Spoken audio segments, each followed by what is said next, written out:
These are the SeaBell Max Pro compound nippers. Now they're quite lightweight at 285 grams, and I would have to say these are the lightest compound nippers that I've ever come across.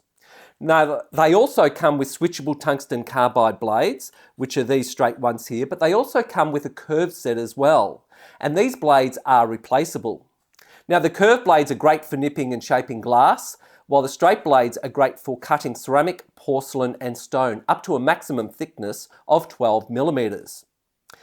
Now these compound nippers also come with this beautiful pouch and also this Allen key as well. Now they're suitable for left or right-handed people. I'm going to just demonstrate a few of the materials that it cuts, and I'm also going to show you a couple of other features such as this knob here and this knob here. One of the big advantages when you're using these compound nippers on harder materials is the design. This design actually magnifies the force, so it makes it easier when you're nipping those harder materials, and it's also a lot easier on your hands. When you receive your Max Pro compound nippers, the handles should open and close quite freely. Now these are manually adjusted in the factory, and you might find, depending on who's adjusting them, that they might tighten them a bit more than others.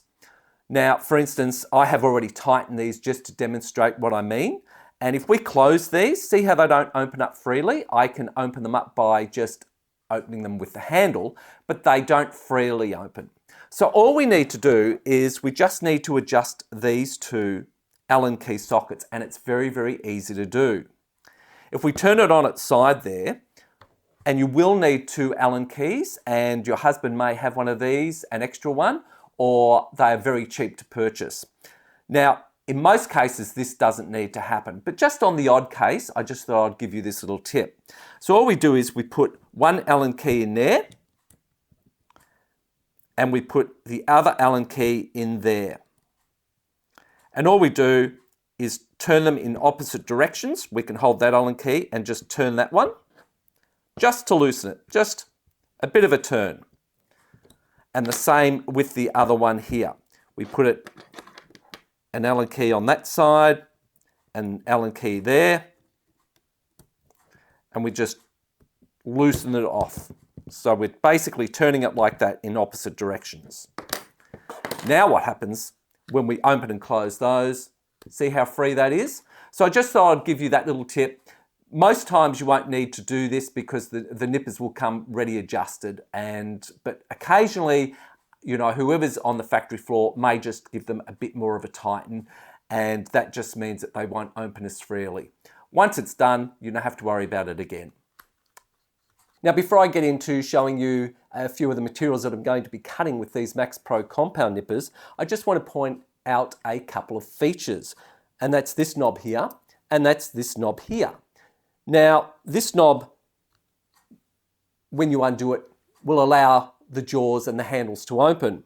And of course, when you want to keep them locked in place, you just close them and then turn that knob. But this knob here is a complete game changer. Now, on the back here is a button, and it works in conjunction with this knob here.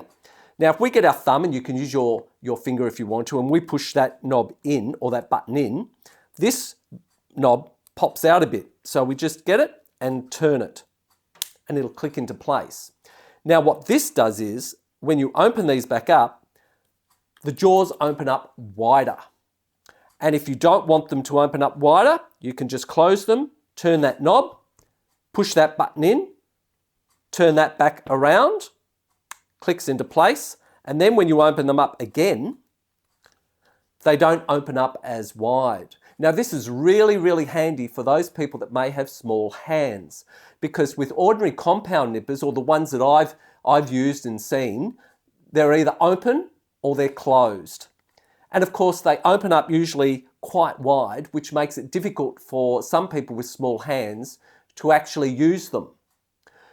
So now you have two positions for these jaws to open up. So I consider that to be a real game changer. Okay, let's have a look at some of the materials I'm going to be cutting with the Max Pro compound nippers. So let's start off with some stone. Now this doesn't look a very good quality stone, but we'll put it in there and see what happens. Cuts beautifully actually. Very Very little effort. Now let's have a look at this glass. This is quite a thick piece of square glass. So we'll put it in the jaws. Beautiful. Of course, we can nip it from the side as well. And we'll try this big chunk of glass. Cuts it beautifully. Put it from the side. Yep. Now we'll try chinker. Chinker's pretty hard. Oh, magic. Absolutely magic. Yep, beautiful. Now we'll have a look at some Johnson tile, shall we? Because Johnson tiles are quite hard.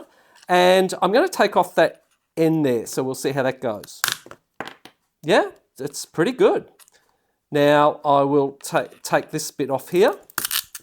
There you go.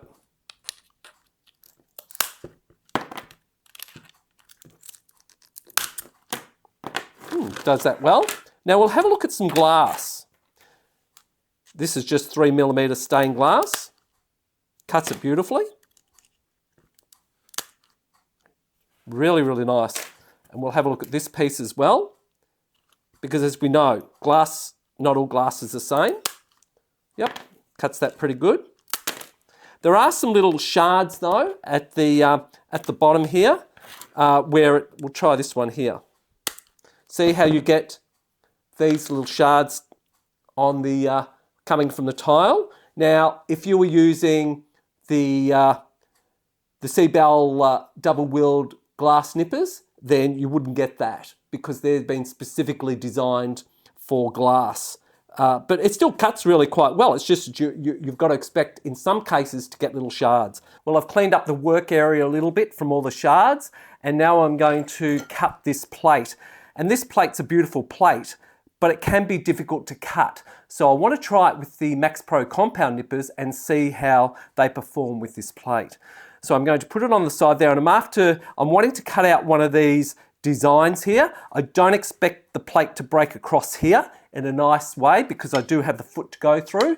And from my experience, when I've cut these plates up, they don't break all that well, and they don't generally break how you want them to. So I expect it to kind of shard off here. But anyway, we'll see how we go. Turn those around. Yeah, that's what I thought, but that's okay. I really just want to see if I can cut out a design. Just put that across here, and we'll see how we go. They actually work really quite well. Because as you know, when you're cutting crockery, sometimes the magic works and sometimes it doesn't. But this is handling it really quite well. Shape that a bit more. And just in there as well. There you go. I think it's done a pretty good job. Now what I'm going to do is actually change these blades over for the curved blades because I would like to cut some of these items with the curved blades and see if it makes a bigger difference. So I'll change these over now and we'll be back. Right, I've changed the blades over and they're now the curved blades. So I'm going to cut some glass and I'm also going to cut some of the Johnson tile and see how it goes because I'm going to actually shape that into a circle. So first will be the glass. So we'll see how this goes. And it does cut beautifully. There you go. And of course you can spend more time on it if you like. Now I'm going to also use the blue glass because this actually, when we're cutting it with the straight blades, it had a few shards coming from it. So let's just see how this actually now cuts. And to be honest, looking at this, I have to say that it actually is a cleaner cut. It's not to say you can't use the straight blades, but certainly I think for glass, the curved blades do a really good job. And of course you can nip that much finer if you want to get some of those points off. Now let's have a look at the Johnson tiles. So I'm going to now cut this into a circle as well.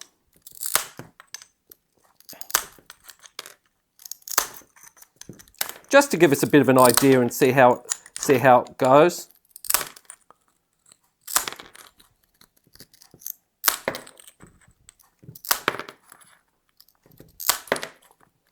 I must say, these are really good. I really do like using these compound nippers. I think they're a bit of a game changer, to be honest, compared to the ordinary compound nippers out in the marketplace. Well, there you go. I'm really happy with how these curved blades worked with the stained glass and also the Johnson tiles. I think they're great for shaping, and of course the straight blades are really great for cutting ceramic, porcelain and stone.